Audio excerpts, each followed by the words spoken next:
I'm not gonna lie, guys. This has been a bit of a crazy week. Um, every Thursday, as you guys know, we do our weekly football check-ins, and I thought this week, I would do like a Liverpool review, like how the year's gone and where I think it should go next. And in 2 days, it's already wildly out of date. Crazy. And we've got to do this. It's almost like an emergency video to upload in response to everything, and that's the reason why we've not actually had anything until now. So Konate leaving yesterday, but my goodness me, today it's been confirmed that Arne Slot has been sacked. And Iraola is being approached, which is something we're keeping an eye on, because, yeah, wow. I do want to say, though, as a Liverpool fan watching the matches, I mean, it felt like this was coming. And I don't mean the fans' reaction, because I've known owners before to ignore what the fans say, what the fans chant of all clubs. And, there have been times where Liverpool have even done that, as much as I'd love to say they do everything fantastically. Yeah, there have been times where they've done that. It's not even been necessarily player reactions. I know, obviously, Salah has certainly thrown a grenade into the dressing room, but it's more Arne Slot himself, Arne Slot's behaviour itself. And, I mean, a really good example of that was literally the last game of the season, the Liverpool versus Brentford game, the 1-1 one. I mean, the fans were completely disengaged. They were almost fed up that it was lasting longer than it needed to. But there was no engagement from Arne Slot. No reaction when a goal was scored, and not really that much engagement with the fans afterwards. I mean, the fact is that Hugo Ekitike, a guy on crutches, put in more effort to approach the fans than Arne Slot did. In fact, throwing away his crutches so he could hobble around and show thanks to the supporters. I mean, Hugo Ekitike, we have definitely hit a goldmine with him, and I want to see him back as soon as possible, because he really feels like he's a Liverpool-style player. But yeah, Slot just did not look interested. So this has actually all been confirmed. I woke up to it basically this morning because I thought I'd have a lay-in, and yeah, that's what's happened. So yeah, got sacked, 2 seasons in charge. Let's start off though. I want to, before we start getting into the futures, let's do a little bit of reflection on the past, because whilst this season has been shocking, we can't neglect what happened in Slot's first season. Now, yes, it was Klopp's team. Yes, it probably had a garnish of Slot tactically, and it was mostly the Klopp fitness that was behind it. But still, Slot was the one in charge, and it was. It's crazy to think. This time 12 months ago, I was planning to be going up to Liverpool for the trophy parade and everything like that, and just wow, so much has happened since then, and I never thought I'd be in this situation where only 12 months later, Arne Slot would be sacked, or would even leave the club. So I think that's the first thing to mention, is for Premier League title number 20. Thank you, Arne Slot, for giving us that joy. We had a bit of fear, and you removed that. That's probably it in terms of the positives. I suppose thank you also for helping Gravenberch rise as well. Maybe that's another example. But I think it's been well documented the grumbles I've had with him over the past 6 months. The Gakpo situation, the way in which he just plays the team, the fact that he basically plays at the end 7 attackers with no real tactics as to how to do it. I mean, that's the hilarious thing, is that we praised him tactically in the first season, and then it felt like he had no tactics this season, which is madness to think on that. But yeah, it's crazy. It is absolutely crazy. Now, in terms of things that have been posted, so Liverpool themselves saying that this was a difficult decision for us to make as a club goes without saying. The contribution Arnold has made to Liverpool in the time that he's been with us has been significant, meaningful, and most importantly of all, to support ourselves, successful. As such, our appreciation for everything he has achieved could not be greater, particularly as it was underpinned by a work ethic, a diligence, and a level of expertise which further underlined our view that he is a leader in his field.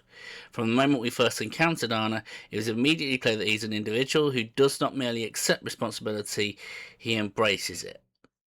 I'll come back to that. In fact, no, that's the end of it. I don't agree with that. I don't. I mean, maybe there's levels in terms of accepting responsibility here, but to me, he didn't embrace responsibility.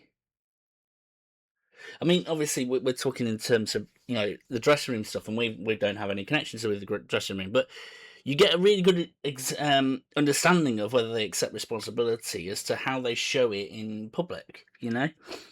Jurgen Klopp is a good example of someone who accepted responsibility. Now, we don't fully know the things that he was saying in the dressing room or anything like that. In fact, it's only really coming out now that we have interviews with Henderson and Robertson and Milner, maybe Salah in the future as well.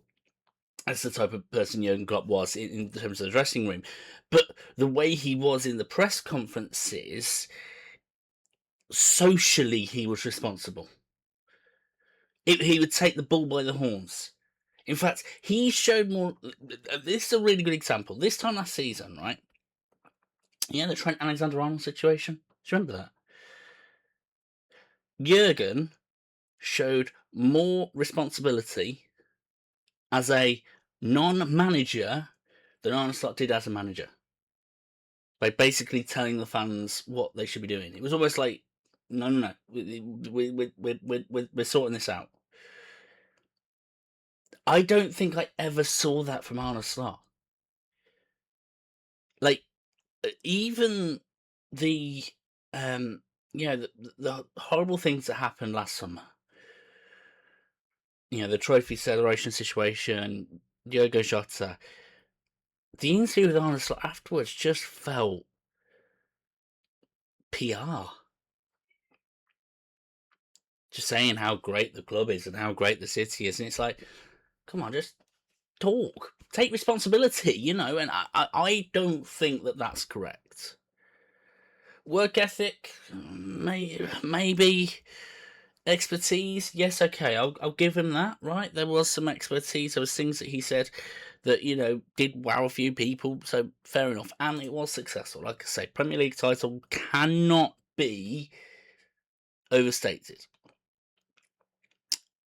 So, I suppose it's what's next, which is Iraola, and I would love for this to happen. I mean, knowing my luck, by the time I upload this, Iraola will have ended up becoming Liverpool manager, or even crazier, Liverpool Iraola turns it down and somebody else has been appointed in the time that I upload this. But yeah, Iraola for me has been one of the most dangerous managers to play against in the Premier League for the past 2 seasons. The way he has styled this Bournemouth team, so class. Really, really class. And you actually think about it in terms of how dynamic that team is. I mean, Bournemouth players, you almost have to really think about the names of the Bournemouth players. Senesi's name's only getting mentioned right now because he could be going over to Tottenham Hotspur.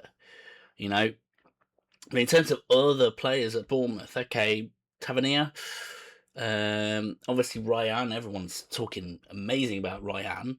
Evan Nilsson, I guess Alex Scott, Oh, he's a left back, Truffert, but they're not big names. He just designed that team to be so attacking that we're probably only going to think about the names when they win a Europa League or anything like that. Kind of a bit like Dortmund. With the exception of Lewandowski, the rest of the team, you didn't really think too much of it. I guess Matt Hummels as well, but, Blazikowski and, they weren't huge names, but they were styled in that way. And that's what I think gives me the hope that Iraola is not an ego man. Doesn't think about ego at all.